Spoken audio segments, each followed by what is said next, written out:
Rema, rema, rema, catraieiro. Rema, rema, rema, catraieiro. A partir de agora você acompanha o podcast Raízes. Rema, rema, rema, rema, catraieiro. E é no Balanço do Banzeiro que a gente vai chegando por aqui para firmar as nossas raízes com você. Eu me chamo Elmaza Sadek e convido você a preparar sua canoa, separar o seu remo e navegar junto conosco. Hoje nós vamos conversar sobre os impactos da mineração na Amazônia. Não passa disso, não me engana, que eu sou sul-americano, de Feira de Santana, avisa americana, não acredito no Obama, revolucionário. Nas veias abertas da América Latina, tem fogo cruzado queimando nas esquinas. Um golpe de estado ao som da carabina e fuzil. Se a justiça é cega, a gente pega quem fugiu. Justiça é cega. O Brasil é o segundo maior produtor de minério de ferro do mundo e o quarto maior produtor de bauxita.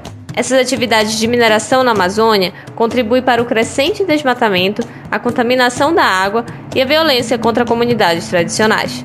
Entre 2005 e 2015, a mineração causou o desmatamento de mais de 1 milhão de hectares na Amazônia brasileira, o que representou cerca de 9% da perda total da floresta amazônica durante esse período. Uma das maiores minas de minério de ferro do mundo fica em Carajás, no Pará.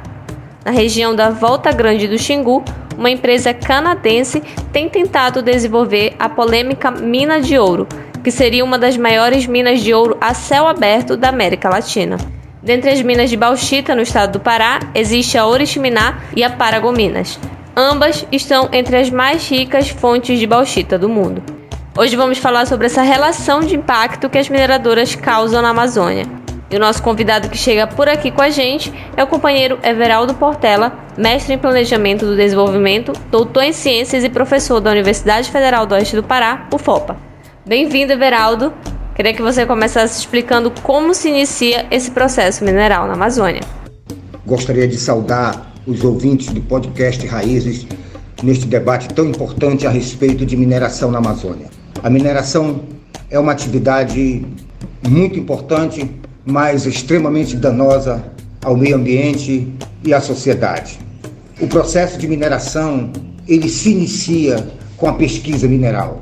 Nenhuma atividade legal, de mineração legal na Amazônia, pode ocorrer sem que previamente tenha havido uma pesquisa para averiguar, diagnosticar o tipo, a quantidade, o teor de minério que existem nas minas. Então a mineração, o processo começa com a pesquisa mineral, que é uma atividade menos agressiva ao meio ambiente, aparentemente inocente, mas que prenuncia um desastre ambiental que virá. Porque após a pesquisa vem a fase da exploração mineral, caso o minério seja identificado na área. Então é muito comum que os comunitários, que as famílias, quando são contactadas por alguma grande empresa que vem para fazer a pesquisa mineral em suas áreas, elas se sintam privilegiadas e até estimuladas a apoiar a pesquisa, porque às vezes eles também têm interesse de saber se tem minério nas suas terras. E muitas das vezes até participando das atividades, colaborando nos serviços braçais, ganhando um saláriozinho e, enfim, recebendo alguma recompensa por essas atividades. No entanto, ao final das contas, a pesquisa mineral só serve aos interesses das mineradoras. É o primeiro passo para que ela consiga explorar os minérios de uma determinada região. Então, se os comunitários estiverem bastante conscientes dos danos, dos prejuízos, dos impactos que a mineração causa, certamente o melhor caminho de impedir a mineração é evitar que ela proceda às atividades de pesquisa. Sem pesquisa não há mineração. Então a população precisa resistir, impedir que as empresas procedam à pesquisa. porque sem pesquisa elas não conseguem proceder e dar seguimento às atividades de mineração. Professor, a gente vê que tem muitas empresas com muitos projetos de mineração para a Amazônia. E aí pode ser até uma pergunta simples, mas fica um questionamento. Por que tem tantos projetos minerários para a região amazônica? Realmente existem muitos projetos de mineração na Amazônia. Muitos protocolos requisitando pesquisa em diversas regiões da Amazônia. Na verdade, a questão mineral sempre despertou interesses na Amazônia. Desde o início do processo de colonização, a busca por minerais, por riquezas minerais, por ouro, pedras preciosas, sempre existiu e motivou a penetração, a exploração do interior da Amazônia. Portanto, o minério é uma riqueza que sempre atraiu e despertou a ambição, os interesses do homem. Nós utilizamos o minério. E a Amazônia, nós temos visto, é uma região rica em minérios, né?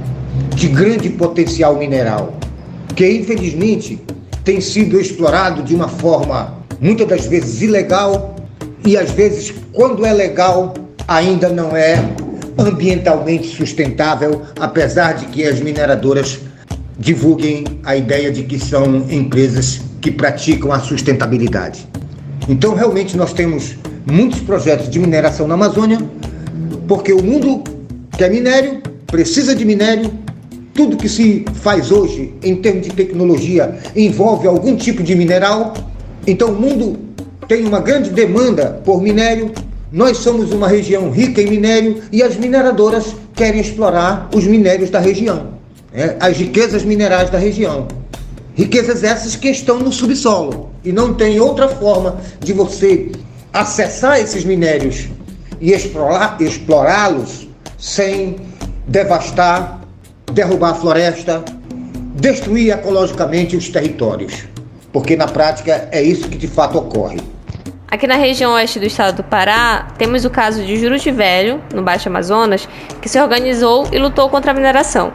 Mas hoje em dia as comunidades sentem os impactos tanto no meio ambiente quanto no social, porque a mineradora explora cada vez mais o território. O que outros territórios podem tirar como exemplo da trajetória de resistência e impactos de Juruti Velho contra a mineração? Realmente é impactante a história da mineração no município de Juruti, especialmente no território da região de Juruti Velho. É impactante porque a mineradora chegou praticamente prometendo o paraíso do desenvolvimento, prometendo geração de emprego, renda, qualificação profissional, melhoria de qualidade de vida da população e, sobretudo, prometendo sustentabilidade, prometendo a prática de uma mineração exemplar na Amazônia. E realmente, no discurso, nos documentos, tudo aparenta crer que esteja de fato ocorrendo uma mineração sustentável em Juruti. Para um observador mais atento, mais cuidadoso, conhecedor de perto, direto daquela realidade, você pode concluir que nada há de sustentabilidade ali. Na prática, o que de fato ocorre é uma sustentabilidade dos interesses da empresa.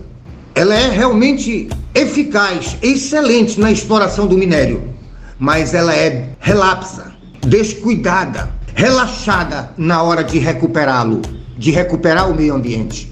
E, infelizmente, aquelas comunidades da região vão herdar um ambiente muito agredido pela mineradora. E as marcas da agressão continuam lá. Então eu não temo estar dizendo, porque eu sei que o destroço, a destruição está lá. E se houver necessidade de prova, é só irmos ao local. É só irmos direto aos pontos de recuperação ambiental da empresa que nós vamos observar o absurdo que ocorre nesse processo. É praticamente querer recuperar uma floresta no meio do pedregulho, de um solo compactado, de uma área totalmente desnivelada. Não há nenhuma preocupação, nenhuma responsabilidade nos procedimentos da empresa no sentido de nivelar a área antes de proceder à recuperação do solo e da floresta do local. De modo que a empresa vai avançando na mineração e deixando para trás os danos ambientais. Um ambiente degradado, não bem recuperado e que nunca ou muito demoradamente conseguirá ser um ambiente bem restaurado, similar ao ambiente natural anterior à mineração. Dificilmente, por conta exatamente da alteração do relevo do solo, do relevo do platô, que antes era um platô relativamente plano e agora é um platô totalmente irregular. Então isso é um problema, um dos problemas que nós podemos identificar na atividade de mineração na Amazônia. Portanto, é de fato impactante e um exemplo, o melhor exemplo que nós podemos ter é evitar a mineração, porque a empresa faz isso, não recupera bem o meio ambiente, porque para recuperar bem o meio ambiente você gasta, tem um custo e ela quer o lucro. Então, para ela ter mais lucro, ela diminui os seus custos. Então, ela não faz um bom trabalho de recuperação ambiental e nem faz uma boa indenização, dos danos para os comunitários afetados. É lamentável. Na verdade, no Brasil, a empresa paga pouco para o governo, paga pouco para o povo e só serve a mineração para os seus próprios interesses. É o que de fato ocorre em Juruti. Então essa é uma lição, é um exemplo que nós temos observado. Então, se for, a gente tem que escolher o caminho. Se nós queremos uma Amazônia com as qualidades ambientais que nós temos hoje, é melhor evitar a mineração, resistir contra a mineração. Vamos procurar outra maneira de ganhar dinheiro no nosso território sem ter que destruir a nossa natureza.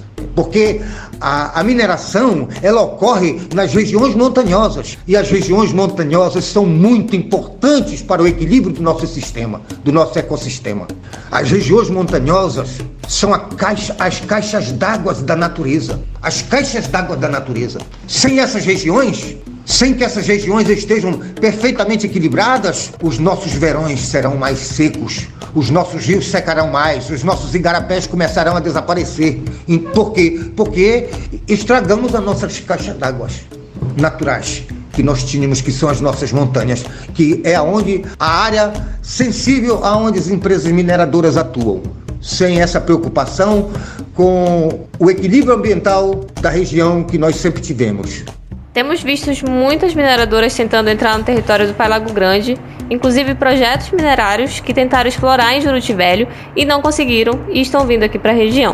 Professor, é então possível dizer que o Pai Lago Grande é uma nova fronteira de exploração minerária para essas empresas? Sim, a região do Lago Grande, no município de Santarém, colada ao município de Juruti, é o próximo alvo, é o alvo, é uma das áreas de expansão direta da mina. Então, os próximos passos é em direção à região do Lago Grande. E esses passos já começaram a ser dados há muito tempo.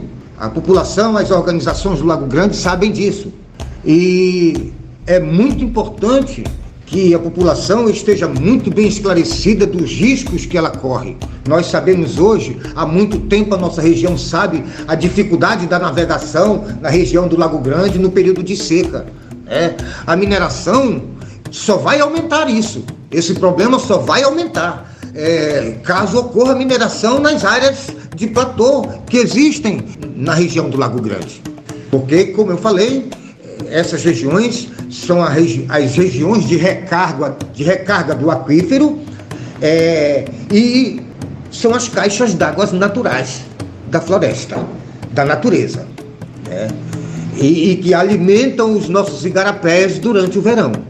Sem esse reservatório perfeitamente equilibrado, preservado, os nossos igarapés, as nossas nascentes, elas estarão ameaçadas e tenderão a desaparecer. O desequilíbrio ambiental na nossa região tenderá a ser maior e os danos, as perdas ambientais, a mortandade de peixes e de animais silvestres, ou pelo menos a dificuldade de sua reprodução será muito maior. Professor, quais os impactos, tanto ambientais como sociais, que a implementação de uma mineradora deixa no território? Quanto aos impactos da mineração nos territórios das populações tradicionais da Amazônia, inicialmente eu quero esclarecer que esses impactos ainda estão sendo estudados. Muita coisa está sendo percebida, mas há ainda muito estudo a fazer, porque nós só vamos saber realmente todos os impactos, conhecer todos os danos que uma atividade mineradora causa ao nosso território, conforme o aprofundamento dos estudos forem ocorrendo. Novos conhecimentos a respeito da dinâmica dos processos naturais forem sendo dominados e apreendidos, compreendidos. Então, na medida que a gente compreende todos os elementos, a dinâmica da natureza, é que nós vamos saber quais os elementos e quais dinâmicas foram impactadas. De tal maneira que os conhecimentos que nós temos hoje a respeito dos impactos ainda não são completos, mas já são suficientes para nos alertar, para chamar a atenção tanto da comunidade científica, quanto da sociedade, quanto do governo. Por quê? Porque as nossas populações tradicionais, a gente sabe muito bem, elas têm vivido nesses territórios há séculos, há milênios, preservando a floresta, vivendo, convivendo com a floresta, se alimentando dos produtos da floresta, sobrevivendo utilizando os produtos da floresta. Isso durante séculos e milênios de história da humanidade na região amazônica. Aproveitando as riquezas naturais, tanto dos rios, quanto da terra firme, quanto da floresta, quanto do ar. Então, toda essa riqueza natural tem servido para sustentar essa população e, ao mesmo tempo, garantir a reprodução cultural do nosso povo. A cultura da floresta tropical, a cultura popular dos povos da Amazônia, a sua maneira de sobreviver na Amazônia, na produção de farinha, na pesca, na caça, na utilização dos produtos não madeireiros da floresta, enfim. Então, a população sempre teve uma economia baseada na pequena agricultura, mas também no extrativismo de produtos naturais.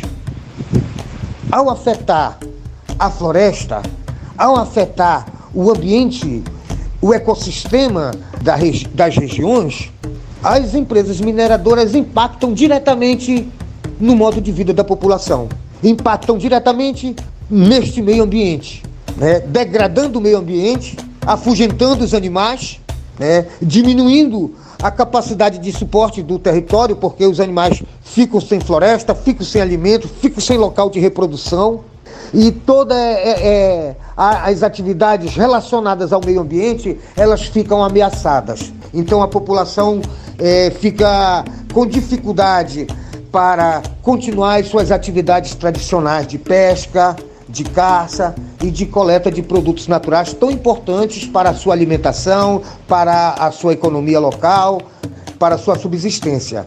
O senhor fala muito sobre os territórios criarem estratégias para serem independentes financeiros. E a gente sabe como as mineradoras geram o chamado minério dependência nos modos de vida das comunidades. Ter as suas atividades econômicas é também uma forma daquele território resistir? Sim. Para resistir à mineração, a população precisa desenvolver as suas atividades econômicas. Provar que é possível sobreviver na Amazônia, preservando a floresta, preservando o meio ambiente, como nós sempre fizemos. E a mineradora, o projeto da mineradora é contrário a tudo isso.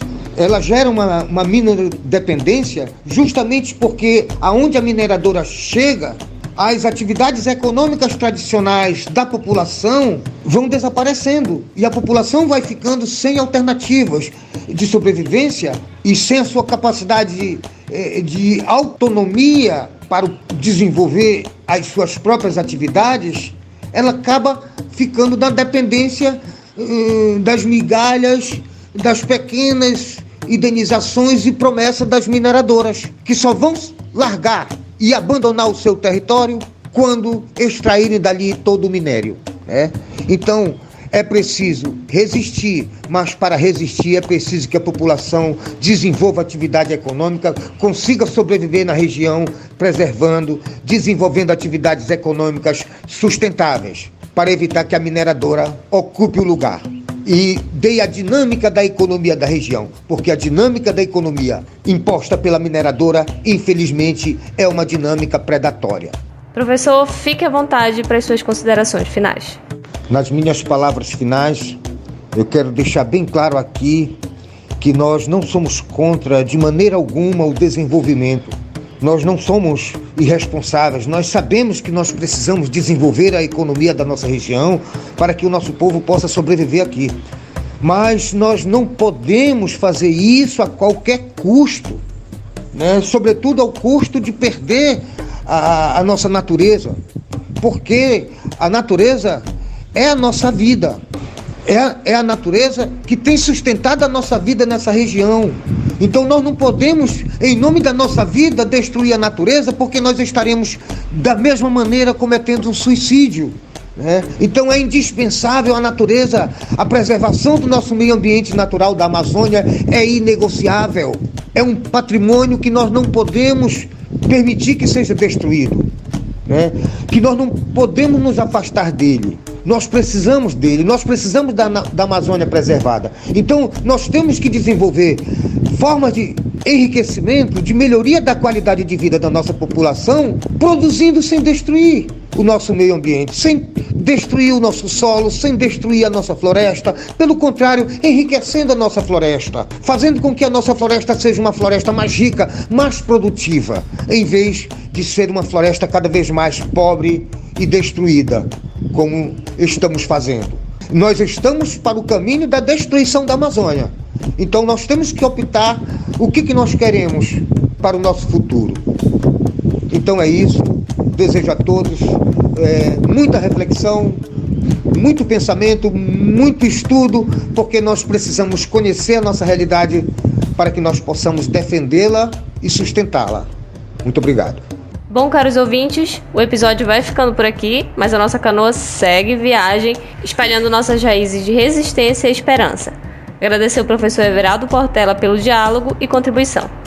Siga a gente nas nossas redes sociais e acompanhe o nosso trabalho e atividade. É só procurar por @podcast Raízes que você encontra a gente. Até logo! Podcast Raízes, uma produção do Movimento pela Soberania Popular na Mineração, MAM Baixo Tapajós, Amazonas, grupo membro da Coalizão Nós, projeto apoiado pelo programa Vozes pela Ação Climática Justa, numa parceria com WWF Brasil. Por um país soberanizário! Contra os atos do brasileiro! País soberanizário!